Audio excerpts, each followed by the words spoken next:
ብሔርም እንዳለ ታምናለህ አንተ? አዎ እንዴት ብሔር የለም አንተ? እኔ ብሔር ምንድነው ደግሞ? ብሔር የለም?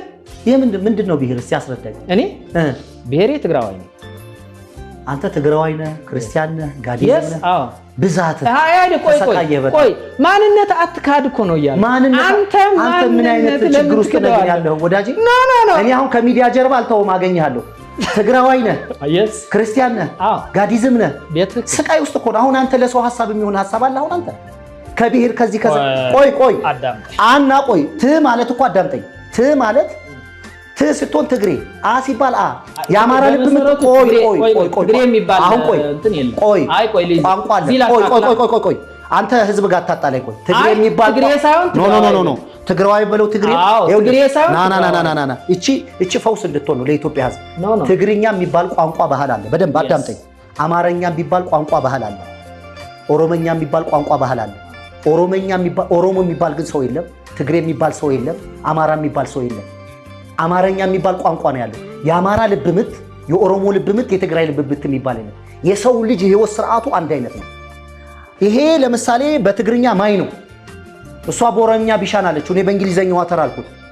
ሁላችንን ጥማችንን መጠቆም ነው የቋንቋው ስራ። እንዴት ማንነት ይሆናል? ትግራዋይ ነኝ። ቆይ እቺ ጥቅም ለአንተ ጥቅም ለሰውም ጥቅም ስለሆነች ነው። ሰውን ይኸውልህ ሃይማኖት አየህ አንተ ከምንም ነገር ነፃ ላስጣለህ። ጋዲዝም ምን በለው ትግራዋይ ነኝ፣ አማራ ነኝ፣ ትግሬ ነኝ፣ ኦርቶዶክስ ነኝ፣ እስላም ነኝ፣ አፍሪካዊ ነጭ ነኝ እያለ የሚቀባጥረው አንድ አይነት ጨለማና ድንቁርና እንጂ ሰው ነው። አንተ አሁን እኔ እናንተ ራቁታችን ብንቆም እዚህ አሁን ያንተ ዕቃ ትግራዋይ ነው፣ ትግራዋይ ነኝ ይላል። አይን አማራ ነኝ ይላል። ቆይ ልጨርስ። ይሄ ዝም በል። ይሄ ለሰው ወንጌል ነው እየነገርኩ ያለሁት። ሰውን ሁሉ አርነት የሚያወጣ ምላስህ ትግሬ አማራ ነኝ ይላል አይልም። ኢትዮጵያን ዋጋ እያስከፈላት ያለው ትግሬ ነኝ፣ አማራ ነኝ፣ ኦሮሞ ነኝ እያለ የሚቀባጥር ቀባጣሪ አጋንንት ሰይጣን እንጂ እግዚአብሔር አማራ አልፈጠረም፣ ትግሬ አልፈጠረም። አንተ ትግራዋይ አይደለም፣ ሰው ነህ። ትግራዋይ አይደለም አንተ፣ ጋዲዝምም አይደለም፣ ወንድ ነህ።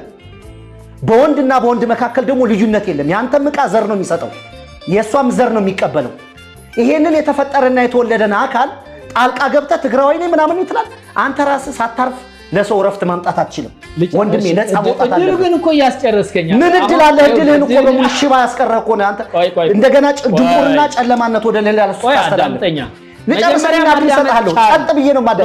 ምን ይገመጣል? ምን ይገመጣል? ይኸውልህ ተድላ ወዳጄ፣ አሁን በእንዲህ አይነት መንገድ ማንደማመጥ ያንኑ ሃይማኖት ድግምት ልታመጣብን ልታስተላልፍብን ጸጥ ብለህ ስማ አንተ።